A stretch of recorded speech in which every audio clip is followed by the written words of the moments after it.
This castle was once taken by the enemy, leading to the suffering of many. We can't let that tragedy recur. Let us begin our training. I like that.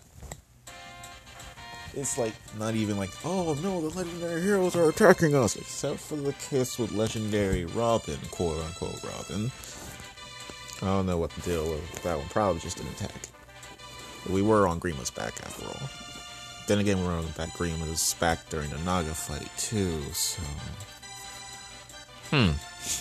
Anyway, hey folks, Cynical here, back with more Fire Emblem Heroes. Today we are taking on legendary Marth's Infernal map.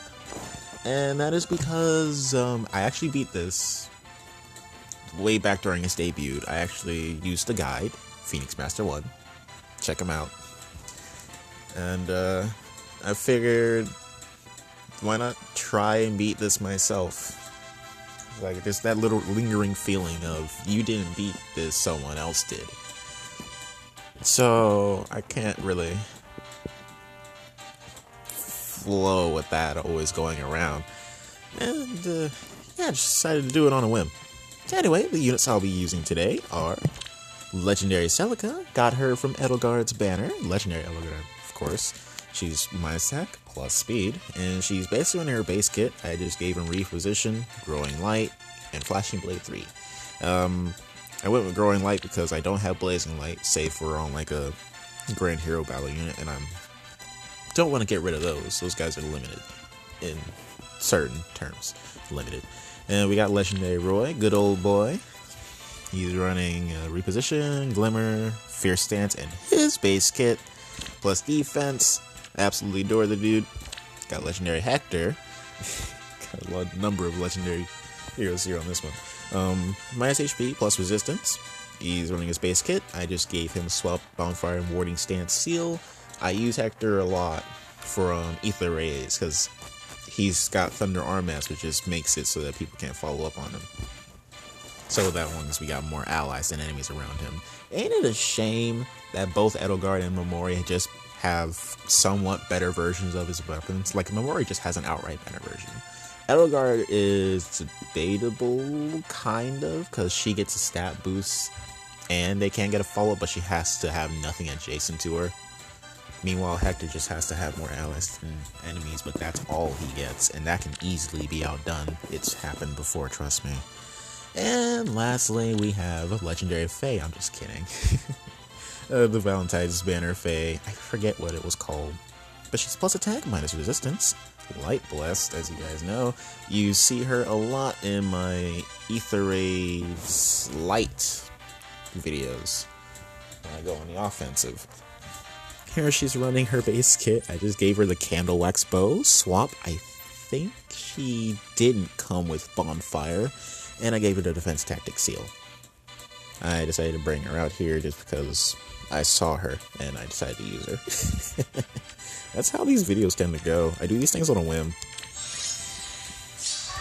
I bring units on a whim, and sometimes it works out. Sometimes. Let's get this started though. Preferably with animations. Preferably.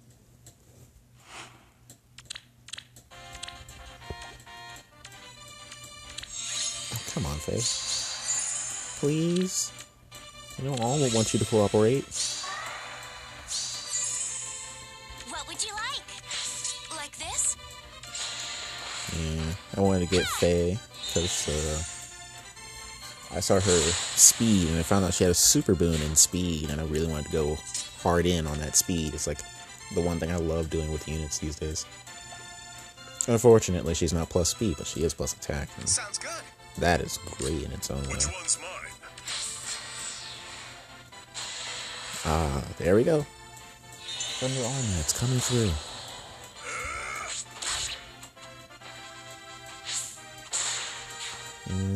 So far, I've been having some seriously good luck on Legendary Edelgard's banner. I have, to this day, which is May the 5th, two Legendary Celicas, Nagi, I refuse to Duo Ephraim, and Legendary Ryoma. That's 5 legendary heroes. And I think I got it all in about less than 100 or so orbs, which is nutty. It's really nutty to me that I got that many heroes in like, that little orbs.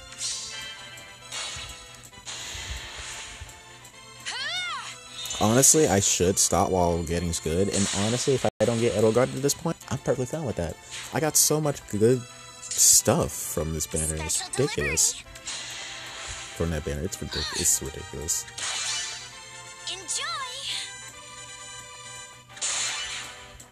Enjoy. Like my primary target is Edelgard. I wanted to get Edelgard so I could do the build that I wanted to do for her.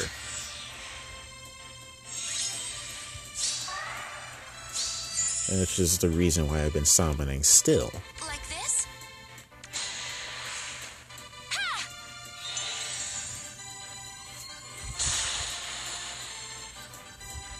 Growing Light is absurd on Celica. If you didn't know, Saintly Seraphim is true damage, and it actually works with the AoE specials. The AoE specials take into account the true damage that you get from Saintly Seraphim and Legendary Ohm's Luna Arc. So, even though Growing Light is like the inferior, debatably inferior version of like the Blazing specials, because it's just outright attack minus defense, whereas with the Blazing it's attack minus defense and then times 1.5, I believe.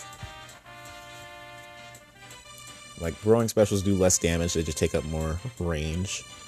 And with Celica's Saintly Seraphim, it's actually pretty decent. It's pretty good. No one is safe, pretty much, and I love it. I'd like to give her Growing Flame. I want to use her in, like, my Ether Ace defense. It will certainly catch off some people off guard. Nobody uses the growing specials.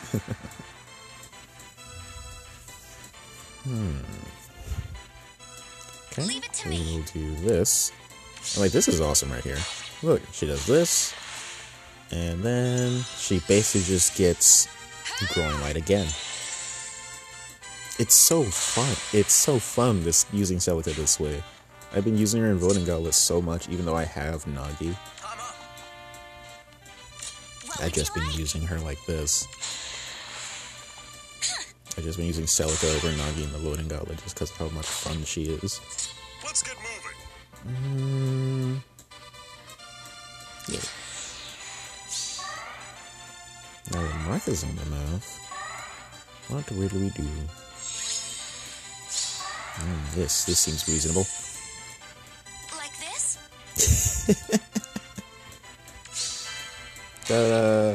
AoE plus true damage equals exact damage. That's so ridiculous. And we got Growing Light again. Special delivery. Oh wait. I've got it.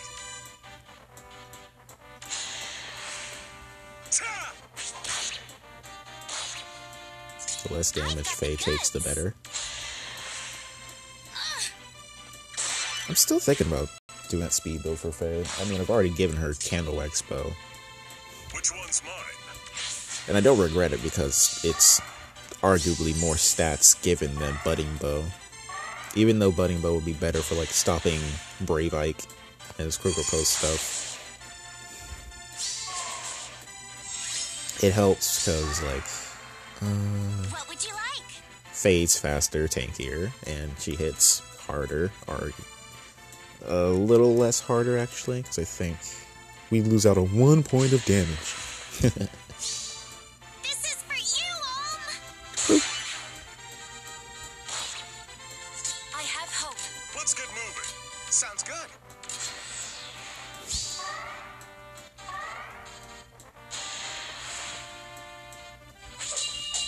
Nice try. Caught you sleeping. Yeah. I'm surprised I did this as well easily as I did. Actually, like, it did not take me that many tries to get it. I think I beat it on like my 3rd try? which is good. Thanks to these units, I got through this with a breeze. But yeah, I finally beat Infernal difficulty Legendary Marth's map on my own, and for me, that is satisfying. Not touching this though, ever. I mean, maybe one day I'll gather the courage to face an abyssal map that isn't like a Grand Hero Battles. I just need a reason to do it. Anyway, thank you all very much for watching. If you enjoyed the video, feel free to let me know. And feel free to let me know how you did against Legendary Marth. I know he came out way back when. I got him on like my free summit. Wait, I think I got another Legendary Marth. Didn't I? Yeah, I think I have another Legendary Marth. Yeah, right here. I don't think I got him from Edelgard's banner though. No, I always had him. I'm keeping him for Infantry Flash. Anyway, yeah, thank you all for watching and take care.